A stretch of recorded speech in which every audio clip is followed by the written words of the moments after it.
오늘 인강 몇 시간 들었어요? 3시간? 5시간? 근데 솔직히 머리에 남은 거 뭐예요? 오늘 선생님께서 가장 강조한 내용 뭐였어요? 기억 안 나지 않아요? 안녕하세요. 저는 김예지 약사라고 합니다. 부끄러운 사실 하나 먼저 고백하고 시작할게요. 저는 수능에서 가장 잘 본 등급이 3등급이었고 그 다음에 난생 처음 들어보는 대학교에 합격을 했었습니다. 그리고 제 꿈은 약사가 되는 게 목표였어요. 그래서 약대에 가고 싶었는데 그때 저는 이 인강을 활용해서 어떻게 공부하는지 그 방법을 좀 터득하게 됐고 그걸 적용해서 한 8개월 만에 제가 목표했던 약대보다 더 높은 약대에 장학금을 받고 합격을 했습니다. 자, 인강이 왜 공부가 안 되는지 그거부터 확실히 짚고 넘어갈게요. 여러분도 다 겪어봤을 거예요. 현강과 달리 인강은 경쟁자들이 눈앞에 없어요. 학원에서 수업 들으면은 옆에 학생이 막 문제 열심히 풀고 막 페이지 넘어가는 소리 들리면 덩달아 막 나도 긴장되잖아요. 그런 현장감이 이제 현강의 장점인데 근데 인강은 딴짓해도 솔직히 아무도 몰라요.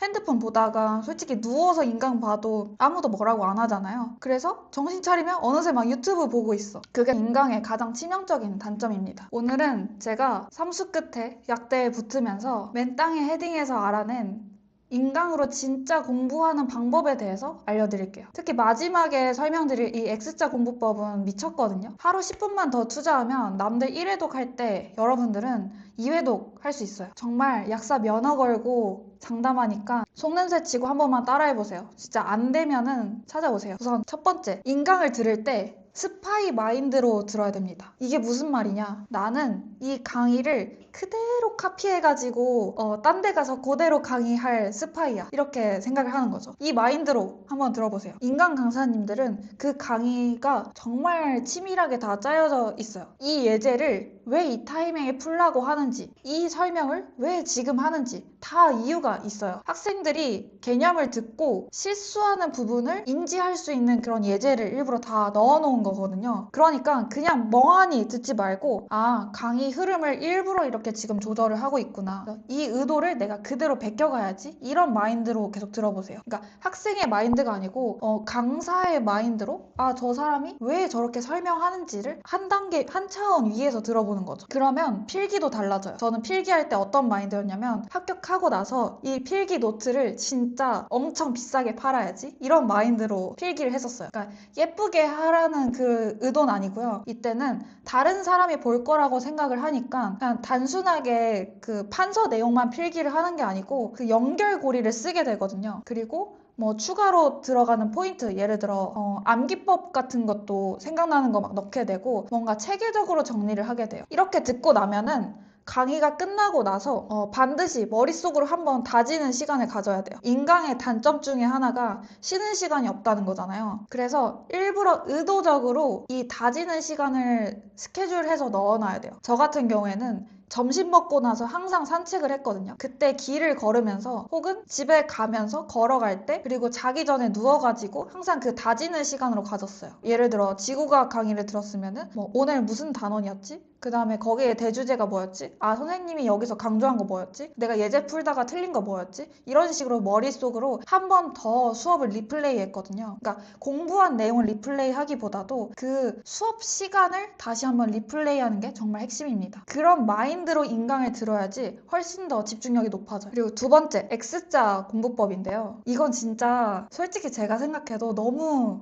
천재적이라고 생각을 하거든요. 그래서 이거 보시는 분들 이거 스피커로 듣지도 말고 그냥 이어폰 끼고 들으세요. 제가 암기력이 진짜 안 좋거든요. 그래서 한 3일만 지나도 뭐 월요일날 봤다. 그럼 목요일날 보면은 너무 새로운 거예요. 그래서 공부할 그 맛이 안 나는 거예요. 그래서 제가 찾아낸 공부 방법인데 전체가 8단원이라고 한번 가정을 해볼게요. 우리가. 그러면 개념 강의를 한번 쭉 다 들었어요. 1단원부터 8단원까지 개념을 한번 쭉 봤어요. 그러면 이제 문제풀이 강의는 보통 1단원부터 다시 시작이 되잖아요. 그럼 문제가 뭐냐? 문풀 들어가면 여기 5, 6단원 애들 내용을 또 다 까먹는 거예요. 왜냐면 몇 주가 또 지났으니까 나는 3일만 지나도 다 까먹는데 이미 몇 주가 다 지났어. 그러니까 여기 중간 단원 애들 다 까먹었겠죠. 그래서 그때 가면은 현타가 진짜 세게 와요. 그래서 여기서 이제 보통 잘못된 굴레에 빠지는 게 나 개념 안 잡혔네? 하고 이제 다시 개념 인강 듣는 악순환 그리는 학생들이 정말 많거든요. 근데 이거를 막을 수 있는 방법이 있어요. 전체가 8단원이다? 그러면 이거를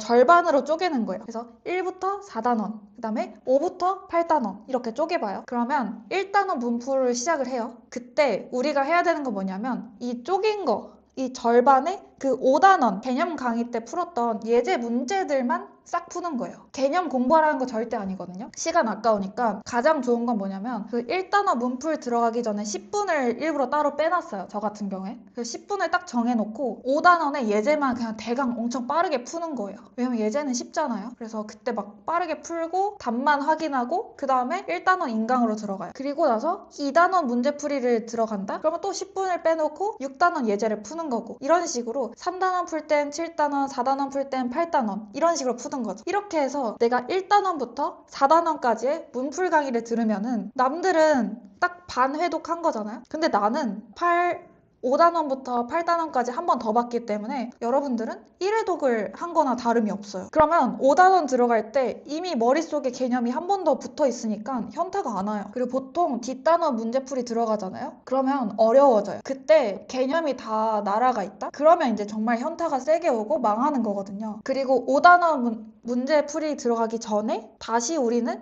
1단원 예제를 푸는 거예요. 그렇게 해서 또 6단원 문제풀이 들을 때 2단원 이렇게 차근차근 듣다 보면은 8단원까지 다 나갔다? 그럼 여러분은 무려 2회독을 한 거예요. 대부분 완강 못하고 허덕이거든요. 중간에 개념 커리로 다시 빠진 학생 정말 많아요. 근데 여러분은 딱 하루에 그냥 10분 더 투자해서 예제 조금 더 깔짝였을 뿐인데 2회독을 하게 되는 거죠. 이거는 정말 공부 시간을 획기적으로 줄일 수 있는 야매의 꿀팁입니다. 여기까지 보신 분들을 위해서 하나 더 추가로 말씀드리자면 문제풀이 강의에서는 문제를 무조건 풀고 강의를 들어야 돼요. 문제를 안 풀고 그냥 강의를 듣는다? 그러면 차라리 진짜 그 돈을 저한테 기부하세요. 현강은 눈치 보여가지고 어떻게든 막 벼락치기로 이렇게 막 직전에 막 엘베에서 푸기도 하고 그 다음에 강의실 기다리면서 문제를 막 풀고 들어가거든요. 근데 인강은 1, 2단원 때는 좀 열심히 하고자 하는 그 마인드가 있어서 푸는데 서서히 눈치가 안 보이기 시작하니까 들어가서 그냥 들으면서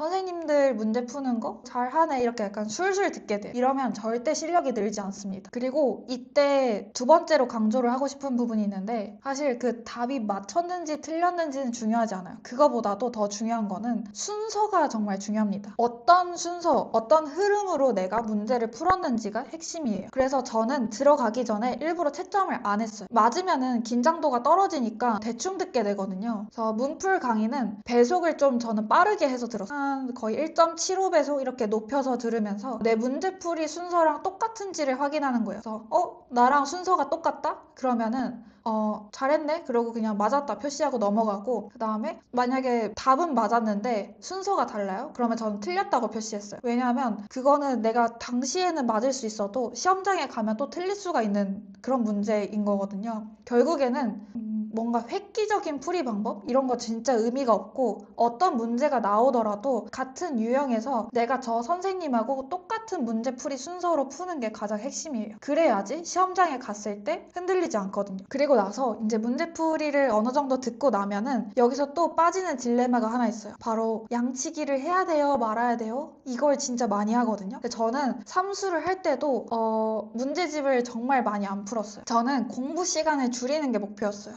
그러니까 적은 문제집으로 승부를 보고 싶었거든요. 그래서 똑같은 문제집을 저는 2권을 샀어요. 한 권은 문제 풀이를 기록하는 용이었고요. 이때는 내가 문제를 풀면서 왜냐면 아까 제가 순서가 중요하다고 했잖아요. 그래서 그 어떤 순서로 내가 문제 풀이를 했는지 그거를 풀이 과정을 좀 자세하게 적었어요. 그리고 나서 그 문제 풀이 순서랑 같은지를 확인하는 그 용도로 썼고요. 그 다음에 한 권, 그거는 약간 답도 표기 안 하고 새 책으로 남겨뒀었는데 거기다가는 어떤 걸 표기했냐면은 문제 옆에다가 점수를 표기했어요. 그때 1점부터 5점까지 매겼는데 이때 난이도로 매기는 게 아니에요. 이때는 약간 평해를 하는 거였어요. 그래서 이 문제 진짜 좋은데? 이거 개념 확인하기 너무 딱 좋은 문제인데? 하면은 5점. 그 다음에 나쁘지 않다 하면 4점. 뭐 쏘쏘하다 그러면 3점. 그 다음에 뭐 계산 연습하기 좋네 그러면 2점.